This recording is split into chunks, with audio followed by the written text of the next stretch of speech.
जयपुर में भारत बंदर प्रभाव कोरापुट जिला जयपुर ठारे भारत बंदर प्रभाव देखा मिली 6 दफा दाबी देशव्यापी श्रमिक संगठन पक्षर धर्मघट डाकरा दी जाइए। 10 केंद्रीय ट्रेड यूनियन और सहयोगी संघ को नहीं गठित मंच पक्षर बंद डाकरा दी जाइए। विभिन्न क्षेत्र में कार्यरत 25 कोटी अधिक श्रमिक कर्मचारी एथिरे भाग नहीं। बैंकिंग, बीमा, राजपथ निर्माण और कोयला खनन क्षेत्र में कार्यरत कर्मचारी यह धर्मघट में सामिल होती। सरकार नीति श्रमिक और कृषकर हितरे नहीं। निजुक्ति बंद रही, दरमा और विभिन्न सुविधा मिलूना। यार प्रतिवाद रे आज धर्मघट को ओह्लाइछन्ती ट्रेड यूनियन। श्रमिक सुरक्षा को क्षति पहुंचाउछि श्रम नीति। 4टी नूतन श्रम कोड पर दाबी करी बेकारी और मुद्रास्मृति वृद्धि, स्वास्थ्य सेवा, शिक्षा और नागरिक सुविधा ह्रास, युवकों को चाकरी देवा परिवर्ते अवसरप्राप्त कर्मचारी को नियुक्ति दिया जाउछि। ऑल इंडिया ट्रेड यूनियन रो धर्मघट को कांग्रेस समर्थन करिछि।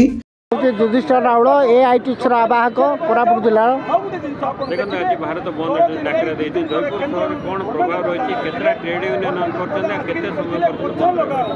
आज्ञा देखु सर्वोपरि बर्तर आज 9 तारिख में सर्वभारतीय धर्मघट को आम सफल करने बोली जयपुर कोरापुट जिले में आम जो आरंभ करूँ लोकों भितर आम प्रवेश कर विभिन्न समय माइक द्वारा प्रचार कर सचेतनता कराइचु।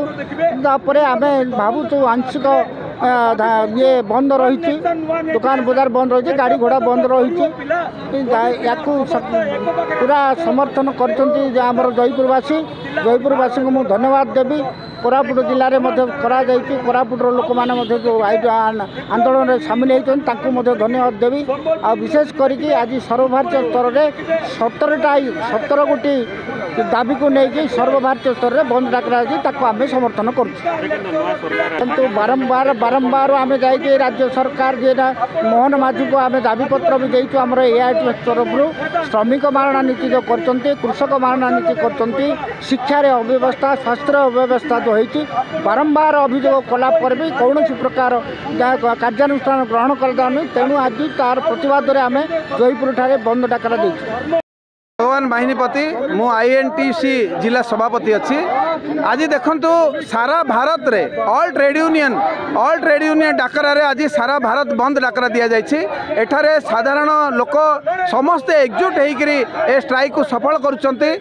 आज आमर विभिन्न प्रकार जो समस्या रही है समस्या केंद्र सरकार को आमर 16 दफा दाबी नहीं करी आम केंद्र सरकार को अवगत करइछु।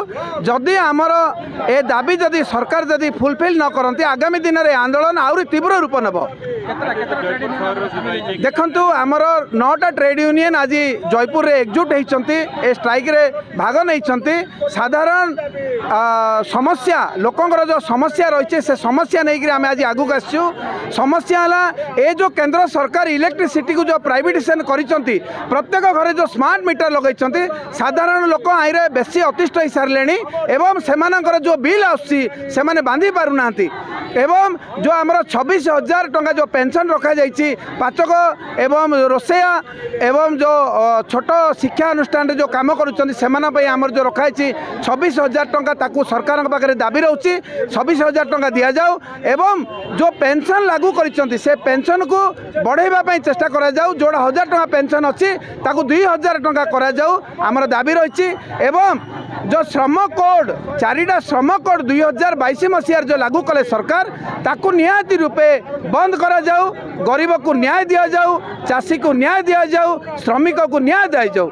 ए आंदोलन को जदि सरकार न नियंती अति निर्दिष्ट रूपे जदि कार्यकारी न करती ताले आंदोलन आउरी तीव्र रूप नेब आगामी दिन में।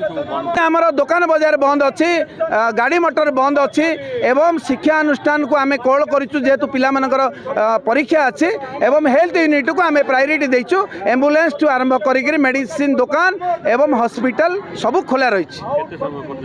देखो अनिर्दिष्ट काल आम संध्या पर्यंत स्ट्राइक को आम बलवत्तर रखिबू। जदि सरकार न मानती ताले आगामी दिन में स्ट्राइक आउरी तीव्र रूप नेब। आमर पिला माने पिकेटिंग करछंती निहाती रूपे से बंद करेंगे समस्त सहयोग रही। आपण मैंने देखुं ऑल ट्रेड यूनियन आज एठारे सामिल होती समस्त सहयोग रही। पब्लिक भी निहाती रूपे सपोर्ट। कोरापुट देवदत्त पाणी रिपोर्ट, विश्व विजय न्यूज ओडिशा।